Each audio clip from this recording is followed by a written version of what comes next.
topik berikutnya yaitu adalah curve fitting yang secara umum ya, atau mencocokkan kurva secara umum, yaitu dengan kata lain kurva yang akan dicocokkan tidak harus adalah persamaan garis, tapi juga bisa persamaan eksponensial dalam hal ini ya. Nah, di sini saya ada satu contoh. Saya coba gambar. Nah, ketika x-nya 0, nilai y-nya itu 1 ya. Ketika x-nya 1, y-nya 2 ya. Jadi masih berubahnya secara linear sekarang, tapi begitu x-nya 2, sekarang y-nya meningkat pesat menjadi 5 ya. Dan ketika x-nya 3, ini meningkat lagi jadi 8. Nah, berarti dengan kata lain, mungkin kurva ini lebih cocok jika di fit atau dicocokkan dengan kurva eksponensial, yaitu ini. Nah, bagaimana melakukan pencocokan kurva dengan kurva eksponensial? Bisa, idenya itu adalah dengan melakukan logaritma pada kedua ruas nih. Logaritma, nah, bx. Nah, ini karena sifat logaritma, ini menjadi ln c ditambah ln f pangkat bx.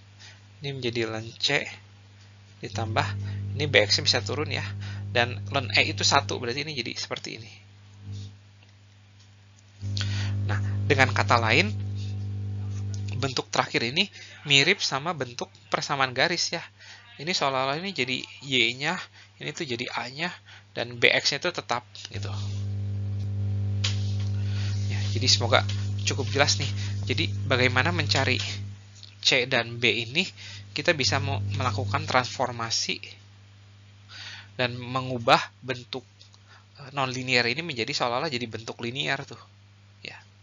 Bentuk persamaan garis a tambah bx seperti biasa. Nah, jadi dengan ini kita bisa mencari a dan b-nya. Setelah mencari a dan b-nya, kita bisa mengembalikannya lagi gitu. Untuk mendapatkan c dan b yang sebenarnya. Nah, saya akan ilustrasikan di dalam contoh ini. Saya akan hapus gambarnya ini lagi. Nah, pertama-tama saya bikin tabel baru ya. Saya bikin kolom baru, yaitu kolom capital Y yang merupakan ln dari YI ya. Kenapa ln dari YI? Karena hubungan ini nih. Ya, jadi saya tinggal lakukan logaritma pada setiap dari YI. Hasilnya ini adalah 0. Nah, berikut adalah hasilnya, yaitu capital Y, dan kemudian saya bisa menghitung ini xi kuadrat. Kenapa saya hitung xi kuadrat? Karena sama seperti ketika kita mencari a dan b pada curve fitting untuk persamaan garis ya, kita membutuhkan xi kuadrat, yaitu 0,149, dan kemudian kita butuh apa? Xi dikalikan yi, tapi jangan dikalikan dengan yi kecil, tapi yi yang besar yang sudah ditransformasi. Nah, dan kita akan mendapatkan kolom ini nih. Dan sekarang kita tinggal membentuk matriksnya ya. Matriksnya itu adalah 4 itu karena jumlah datanya, kemudian sigma xi ya, jumlah dari ini nih, yaitu 6, dan kemudian sigma dari xi kuadrat nih, yaitu 14. Ini a dan b yang mau kita cari, dan sisi kanannya adalah sigma dari yi, yaitu adalah yang ini nih ya, sigma dari yi kita jumlahkan semua, dan sigma dari xi yi, yaitu ini kita jumlahkan semua nih. Nah, kita dapatkan sistem persamaan seperti ini, sehingga kita dengan mudah bisa mendapatkan a dan b-nya ya. Nah, saya langsung aja, saya skip bagaimana cara mendapatkan a dan b-nya. A dan b yang saya dapatkan adalah, nah inilah a dan b yang saya dapatkan. Nah, Anda bisa mencoba sendiri untuk mengecek apakah jawaban Anda itu sama dengan jawaban saya. Nah, setelah mendapatkan a dan b, jangan lupa model yang kita mau cari itu adalah yang ini ya, yaitu y sama dengan c dikali e pangkat bx. Untuk itu kita harus mengembalikan ke persamaan yang sebenarnya. Nah, kita lihat bahwa a itu adalah ln c ya. Berarti kita harus mencari tahu c ya. A sama dengan ln c, berarti c itu adalah e pangkat a. Nah, berarti karena a-nya itu adalah ini, nah berarti kita bisa dengan mudah mendapatkan bahwa c-nya itu adalah 1,0225 ya. Dan b-nya itu tidak berubah ya, b-nya itu tidak berubah. Oleh karena itu model yang dicari dari data ini itu adalah ini ya, y sama dengan 25 e pangkat 0,3 71549X. Nah, ini adalah model yang dicari. Semoga cukup jelas dari pembahasan ini. Kita akan lanjut ke topik berikutnya.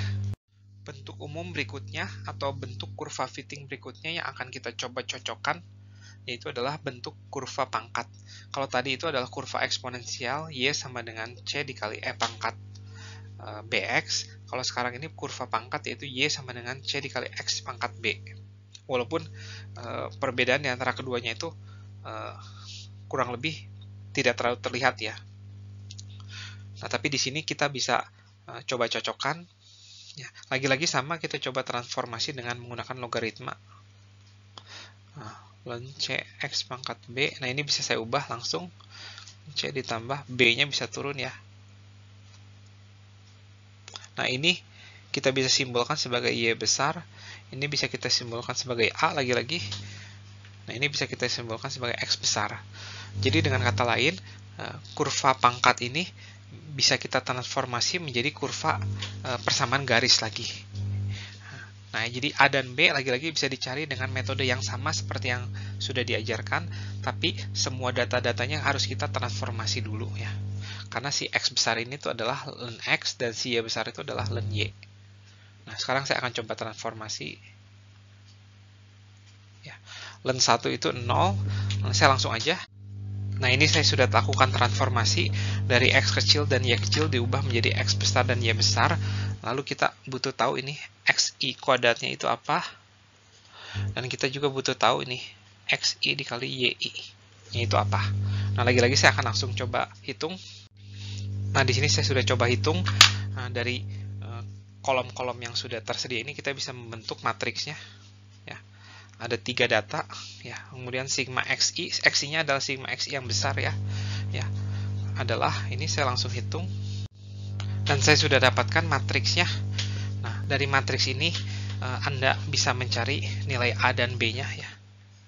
A dan B-nya Anda akan mendapatkan, tapi lagi-lagi seperti yang tadi nih, nilai A-nya itu adalah bukan yang Anda cari. Yang Anda cari itu adalah C. Yang Anda perlu cari C. Dan kita punya hubungan ini bahwa A itu adalah sama dengan ln C, berarti C itu adalah ini E pangkat A. Ya. Jadi setelah nilai A-nya itu Anda dapatkan, Anda bisa mencari C-nya itu melalui hubungan ini, dan Anda akan mendapatkan model sebenarnya yang ingin dicari. Nah, semoga cukup jelas. Saya nggak akan bahas dengan detail ya. Kita lanjut ke kurva yang ketiga. Nah, bentuk umum berikutnya itu adalah Y sama dengan 1 per AX tambah B. Nah, misalkan saja kita punya data-data yang kita curiga ya, kita yakin bahwa data-data itu mungkin cocok jika di-fit dengan menggunakan ini, kurva ini. Nah, bagaimana mencari nilai A dan B-nya? Nah, sama seperti tadi, kita harus mencoba mencari tahu transformasi apa yang bisa mengubah ini sehingga menjadi sebuah persamaan garis ya. Nah, tapi ternyata kita tidak perlu melakukan logaritma atau transformasi yang lain-lain, kita cukup melakukan pembalikan aja gitu ya. Jadi Y kita jadikan seper Y, ya, dan seper AX plus B kita jadikan sepernya gitu ya. Seper dari itu semua kan berarti AX plus B. Ya, oleh karena itu ini akan menjadi Y yang baru. Ya. Dan ini adalah persamaan garis yang diinginkan. Jadi jika Anda mempunyai data-data seperti ini misalkan, ya. Nah, XI-nya itu akan dipakai, tapi ini tidak akan dipakai. Yang akan dipakai itu adalah YI-nya, yang sama dengan seper YI-nya. Nah, jadi Anda cukup mencari ini XI kuadratnya itu apa, kemudian YI besar dikalikan XI kecilnya itu apa, ya. Dan dari sini kita jumlahkan semua nih, ya, ini kita jumlahkan ya, ini kita jumlahkan, ini kita jumlahkan, ini kita jumlahkan, dan Anda akan mendapatkan matriksnya, matriks A dan B-nya. Nah, semoga cukup jelas ya. Jadi, nah, saya telah memberikan 3 contoh ya, contoh ini namanya fungsi rasional. Kita sudah mencocokkan data-data dengan sebuah fungsi eksponensial, fungsi pangkat, dan juga fungsi rasional. Nah, tapi kesemuanya itu bisa kita ubah, bisa kita transformasi menjadi sebenarnya persamaan garis yang bisa kita solve dengan metode yang sudah kita pelajari di awal kuliah ini. Ya. Nah, masih banyak fungsi-fungsi yang lain yang juga bisa diubah menjadi bentuk persamaan garis ada di buku textbook jika Anda tertarik. Tapi saya akan lanjut ke dalam materi berikutnya sekarang. Nah, curve fitting berikutnya atau materi berikutnya itu yaitu adalah polynomial curve fitting. Jadi di sini tuh kita punya kumpulan data-data nih ya yang kita duga sangat cocok jika di fit dengan menggunakan persamaan kuadrat ya. Yaitu persamaan kuadrat kan ini ya. Nah, berarti pertanyaannya lagi-lagi bagaimana mencari nilai A, B, dan C agar errornya itu paling kecil ya. Nah, definisi errornya itu masih sama ya. Tapi sekarang errornya itu terdiri dari 3 buah variabel ya, tergantung dari 3 buah variabel. Ini I sama dengan 1 sampai N dari jumlah data, yaitu YI dikurangin YI topi kuadrat. Atau kalau saya buka YI topinya yaitu adalah ini. Dikurangin A ditambah BXI ditambah CXI kuadrat. Nah, kita bisa mencari nilai A, B, dan C yang membuat errornya itu paling kecil, paling minimum, yaitu dengan cara menurunkannya ya. Jadi kita tinggal cari nih, DE per DA-nya itu apa, DE per DB-nya itu apa, per DC-nya itu apa. Nah, saya akan coba turunkan di sini. Nah, ini adalah DE per DOA ya. Nah, untuk DE per DB, mungkin Anda sudah bisa tebak adalah ini. BXI ditambah CXI kuadrat. Nah, dikali ini apa? Dikali min XI ya. Dan untuk yang C, DOE C adalah